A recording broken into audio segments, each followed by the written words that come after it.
the Holy Knights are out here doing stuff that even Blackbeard and Doflamingo might not be willing to do. Hello everyone, how's it going? This week we have another great chapter of One Piece. But before we begin, make sure to like the video and subscribe to my channel. Thank you very much. Now without further ado, let's get right into it. First, of course, we have the cover page for this week, where we see that Yamato is now continuing the journey to Hakumai, and it seems that Yamato is going to leave Otama and Speed behind in Udon and take Ulti and Page 1 along instead, as well as an Amigasa hat that is supposed to be a present for Kawamatsu from Otama. And with that, let us move on to the main chapter. We start off this week's chapter with a scene of one of the children, whose name is Ronja, being forced to walk along an arrow leading off of a cliff. I should point out that interestingly enough, this is the first scene we have had of someone walking the plank in One Piece, and it's not even a pirate that's making someone do it. Ronja tries to reassure her friends that she is alright and nothing will happen to her, but we see that despite what she is saying, she is clearly afraid of the situation.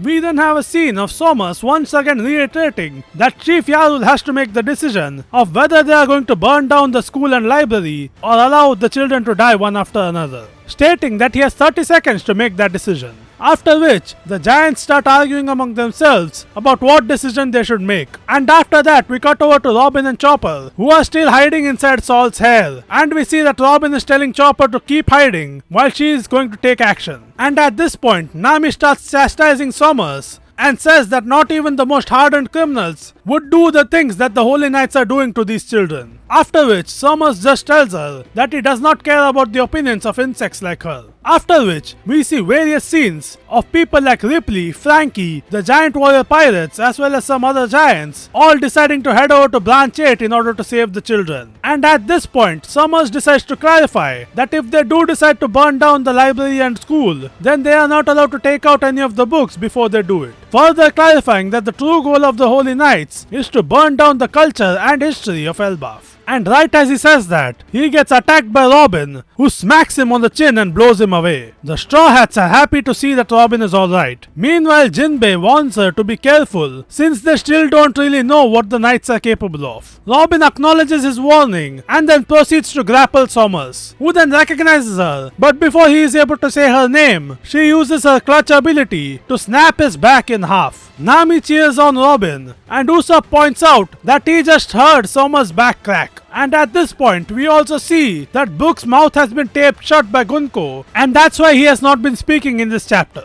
And at this point, Robin remembers what Saul said in the previous chapter about the Holy Knights being immortal and that they cannot be beat. And sure enough, Sommers gets back up while rearranging his broken body and continuing his broadcast, where he announces that there is only 20 seconds left for Yarul to make his decision or the kid will fall. At this point, Usopp realizes that Sommers is just as durable as Gunko. After which, Robin jumps on Sommers and embraces him, the lucky bastard, and then proceeds to jump down from the branch along with him. Sommers is shocked that she did that and then assumes that she is trying to take both of them out of the equation. The Straw Hats are also confused by Robin's actions. Robin then explains that she has figured out Sommers' powers and believes that they only work within a specific range. Sommers then confirms that she is right and that she has deduced correctly that if Sommers falls down to the underworld, then the children will definitely be out of the range of his abilities. He then calls Robin a clever woman before stabbing her with his thorns. Or so he believes. But we see that the one who grabbed Sommers was actually a clone, but the real Robin is still on top of the branch. Sommers is surprised by this, and he curses Robin for setting him up.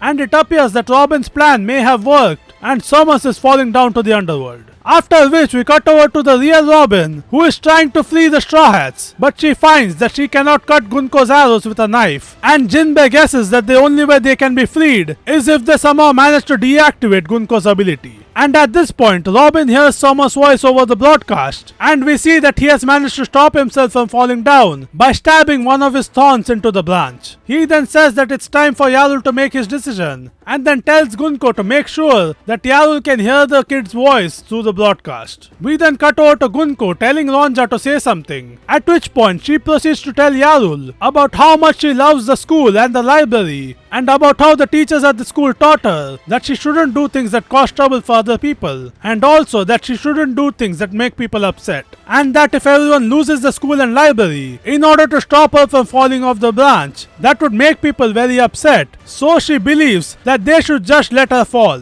And she also says that she is a very lucky girl, so she will probably survive somehow anyway. But of course, she says this while crying. And as you would expect after she says that, Yarul tells Anjay to set fire to the school, since there is no sane adult who would be able to listen to a child asking to be sacrificed and then just allow it to happen. He also tells Anjay to burn down the library. She acknowledges his order, and we see scenes of Saul and Robin with tears in their eyes, which you can understand from their perspective. The books in the library are extremely important for them, especially to Robin, who had thought that the researcher for Ara had ceased to exist for 20 years and had only now just found out that it was still around, only to find out that it's going to end up lost anyway. However, she doesn't really have the leeway to process her emotions because Sommers has climbed back up onto the branch and he uses his powers to wrap her with some thorns and then creates a long thorn branch and starts winding up to hit Robin with it. But as he is about to bring it down, his arm gets sliced off and he is confused because it's not going back. And we see that it was actually Scopper who cut his arm off, who then greets Sommers, and Sommers is really shocked to see Scopper, but he doesn't really have the time to do that because Scopper immediately cuts him down. And that's how the chapter ends. All in all, this was a great chapter of One Piece,